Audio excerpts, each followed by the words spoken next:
আব্বার নাম আপনি জানেন নাকি? আমার আব্বা হলো শেরে খোদা। দুনিয়ার সব কাফির মুশরিকদের জন্য আল্লাহ আমার আব্বারে বাঘ বানিয়ে পাঠিয়েছে। আমার আব্বা সাধারণ কোনো মানুষ নয়, বিশ্বনবীর মেয়ের জামাই। আল্লাহু আকবার। বিশ্বনবী বললেন, তাই তো, আসলে তো তোমার আব্বা বেশি দামি। আবার হোসেন প্রশ্ন করলেন, নানা বলেন তো আপনার আম্মার নাম কি? বিশ্বনবী বললেন, আমার মায়ের নাম আমিনা। হোসেন বলল, নানা জি, আপনার মায়ের নাম যদি আমিনা হয়, জেনে রাখেন আমার মায়ের নাম হলো ফাতিমা। জান্নাতে সর্বপ্রথম যেই মহিলাটা ঢুকবেন, ওই মহিলাটা হলো আমার আম্মা জান ফাতিমা। ও নানা বলেন তো তাহলে কে দামি, আপনার আম্মা আমেনা নাকি আমার মা ফাতিমা?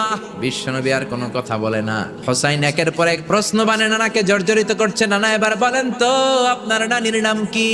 বিশ্বনবী বললেন, হোসাইন আমার নানির নাম হলো বাররা বিনতে আব্দুল উজ্জা। হোসাইন বলে, নানা আপনার নানিরে তো কেউ চিনে না, বাররা নামটা কারো মুখস্থ নাই, আমার নানির নাম